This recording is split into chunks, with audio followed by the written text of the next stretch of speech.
Good morning class. बच्चों, आज हम लोग हिंदी लैंग्वेज का पाठ 14, ठीक है, पाठ 14 क्रिया पढ़ेंगे। ठीक है, क्रिया यानी वर्ब। ठीक है, आप लोगों ने इंग्लिश लैंग्वेज में भी वर्ब पढ़ा होगा, कि नहीं पढ़ा होगा तो पढ़ेंगे। क्रिया यानी वर्ब।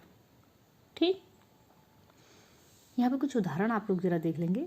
मोर नाच रहा है, लड़का पत्र लिख रहा है, सूरज निकलता है।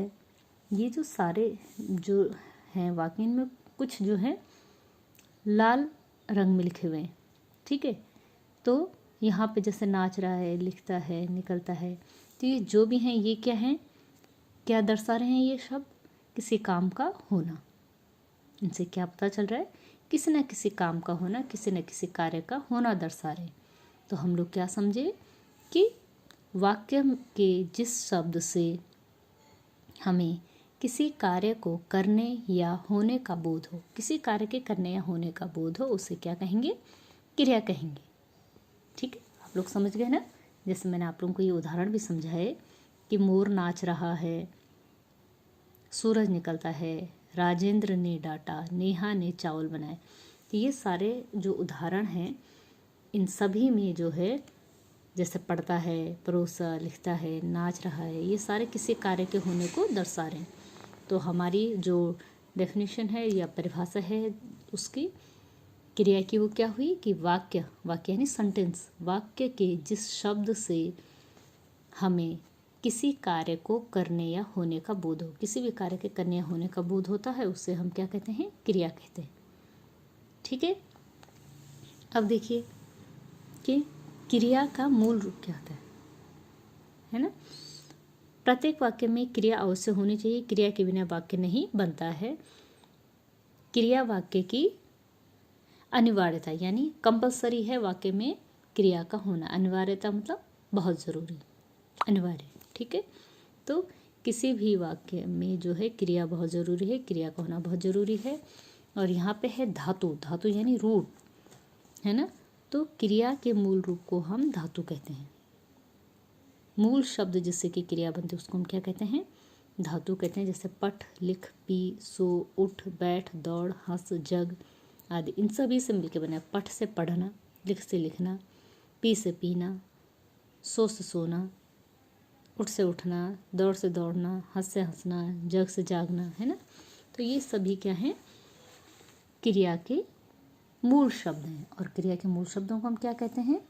धातु कहते हैं। तो आपको याद रहेगा ना कि धातु किसे बोलेंगे? क्रिया के मूल रूप को हम धातु कहते हैं।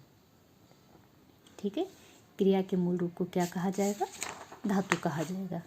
समझ गए आप लोग? तो अभी तक हमने क्या पढ़ा? हमने पढ़ा कि क्रिया किसे कहते हैं? वाक्य में आए हुए शब्द जो किसी काम का करना या होना प्रकट करें उसे हम क्रिया कहेंगे। फिर हमने पढ़ा धातु। तो क्रिया के मूल शब्दों को हम कहते हैं धातु। क्रिया के भेदों के आधार, कि क्रिया के भेद कितने होते हैं। अब हम पढ़ेंगे क्रिया के भेद यानी क्रिया के प्रकार, क्रिया के भेद। तो वो कितने प्रकार से हम उनको बांट सकते हैं। एक तो हम कर्म के आधार पर क्रिया के भेद बता सकते हैं। दूसरा रचना के आधार पर क्रिया के भेद। तो क्रिया को हम दो प्रकार से बांट सकते हैं, कर्म के आधार पर बांट सकते हैं और रचना के आधार पर बांट सकते हैं। तो सबसे पहले कर्म के आधार पर क्रिया के भेद, कि कर्म के आधार पर हम क्रिया को कैसे बांटेंगे। कर्म के आधार पर क्रिया को दो भागों में बांट सकते हैं, सकर्मक क्रिया और अकर्मक क्रिया। ठीक है, कर्म के आधार पर कितने भागों में हमने क्रिया को बांटा? दो भागों में, सकर्मक क्रिया और अकर्मक क्रिया। सकर्मक क्रिया क्या हुई? सकर्मक का अर्थ है कर्म के साथ, यानी कि ऐसी क्रिया जिसके साथ कर्म दिया हो या जिन क्रियाओं में कर्म की आवश्यकता हो उन्हें क्या कहेंगे? सकर्मक क्रिया। समझ रहे हैं आप लोग? सकर्मक क्रिया यानी कर्म के साथ क्रिया।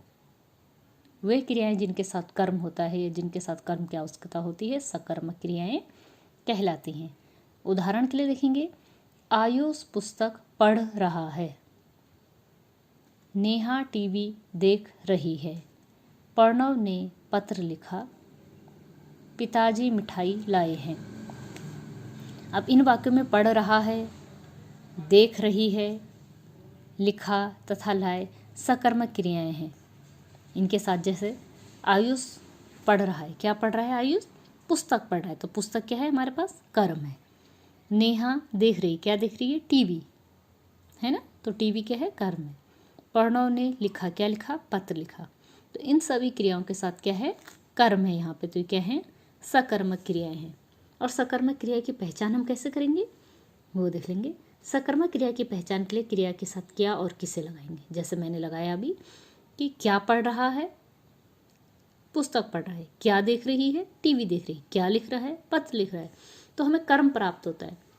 क्रिया के साथ क्या किसने या किसको शब्द लगाने पर हमें उत्तर प्राप्त होता है, तो क्रिया कैसी है? सकर्मक क्रिया है। इतना सब लोग समझ गए हैं? ठीक है, ओके। अब देखेंगे कि सकर्मक क्रिया के भेद। सकर्मक क्रिया के भी भेद होते हैं बेटा। अभी तो हमने सकर्मक क्रिया पढ़ी, अब सकर्मक क्रिया के भेद क्या होंगे। सकर्मक क्रियाओं में कभी एक कर्म होता है और कभी दो कर्म, अर्थात सकर्मक क्रियाएं कैसी होती हैं? दो प्रकार की होती हैं। एक कर्मक सकर्मक क्रिया, एक कर्मक क्रिया और द्विकर्मक क्रिया। एक कर्मक क्रिया यानी जिसमें एक कर्म होना है। द्विकर्मक क्रिया जिसमें दो कर्म होने हैं। ठीक।